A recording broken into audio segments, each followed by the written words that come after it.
If you're living with a narcissist, it's important that you maintain your own mental health just to stay sane.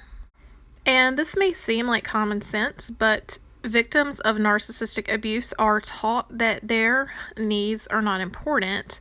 So sometimes it's good to have a little reminder that your mental health needs and every other need is important.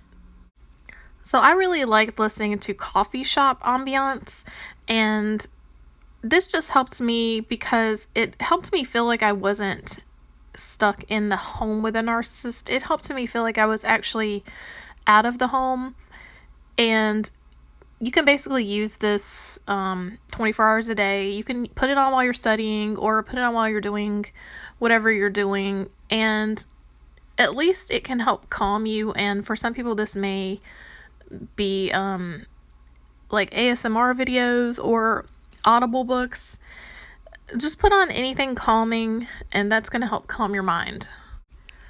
I also recommend listening to motivational speakers. There's tons of clips of motivational speakers on YouTube, and what this is going to do is help defeat the negative talk or the negative vibe that the narcissist is going to give off. The narcissist is going to make you think that you're not capable of doing this or that, and have yourself a little pep rally every day where you listen to something motivational, and this will really just by contradicting what the narcissist is saying, this is going to really help you mentally as well.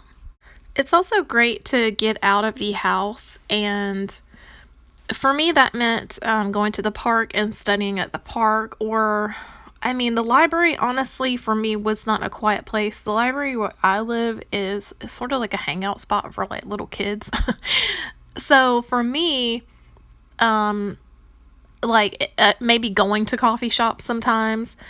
But for me, I really like to be by myself, so if you can get out and take a ride and just listen to the radio and just drive somewhere, even if you're just driving to get coffee. Most people can afford to get coffee or to go get a 99-cent McDonald's tea or something. Just get out of the house, feel the sunshine on your face, and get away from the narcissist, at least for a little while. And your body it's good for your body to be able to not be in a stressed state, because your body can actually start to heal itself. I also would sell things on eBay just to have a little bit of income, and you can start by selling things that you already own, or things that you get like at the thrift store. You can also, I really recommend, if you're not working and you're living with a narcissist, to go ahead and apply for food stamps. If you have zero income, you're going to qualify for food stamps. And guys, if you have ever worked, you have put money into the food stamp program. So for me, I worked my whole life, and I was out of work for like a few years, and so I collected food stamps. And there were times that I really should have gone on food stamps. It would have really helped me, but I was too proud to do it. So I'm so happy that I did do it when I needed it. And this way you can feed yourself if you're living with a narcissist.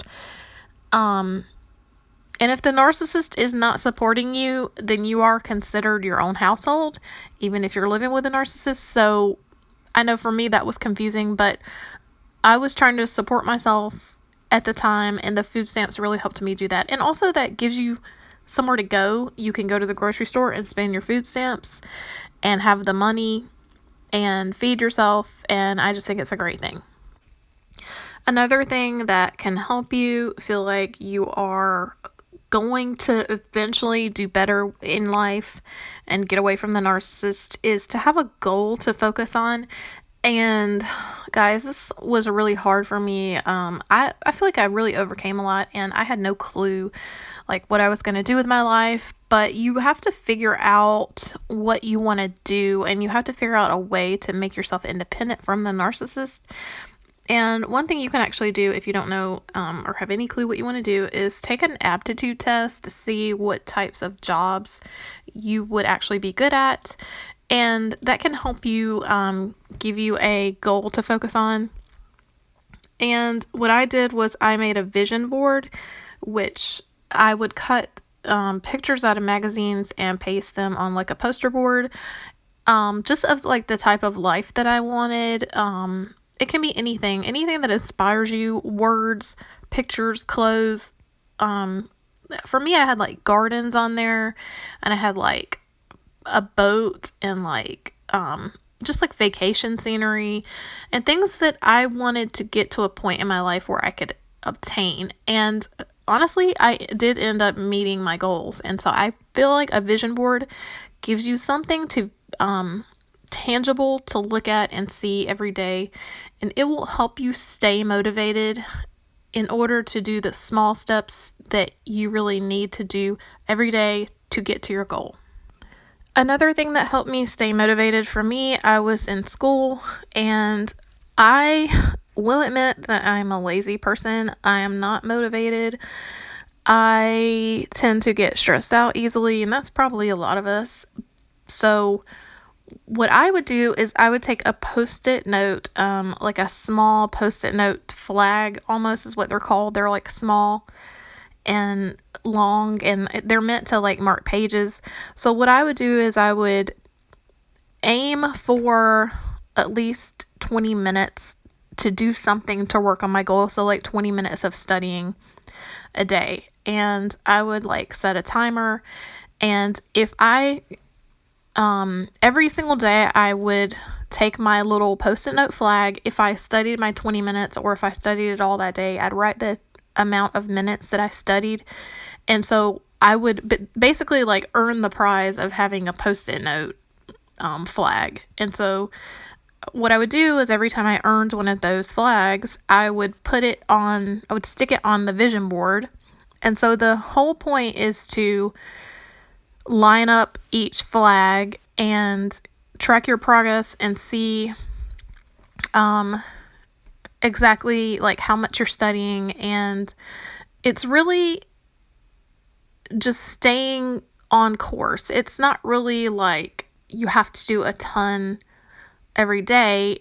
All that matters is that you keep at it and you don't stop, and you'll really find that you will spend way more than 20 minutes every day. Some days I spent like 5 hours studying, and I never wanted to miss a day. And if I did miss a day, I'd leave like a little gap.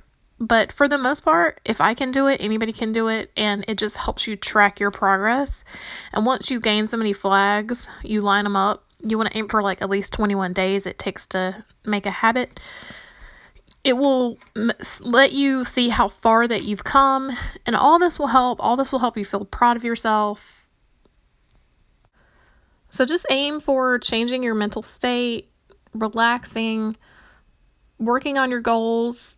Focus on little tiny small things you can do to gain independence, anything you can do to get money, babysit, pet sit, anything like that.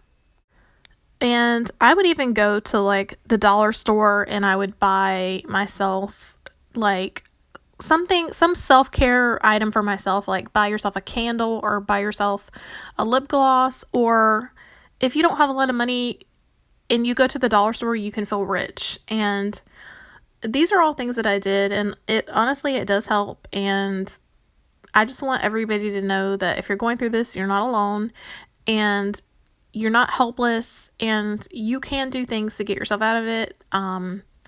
There's all kinds of resources out there for you, and I really hope that this helps someone, and I'll see you in the next video.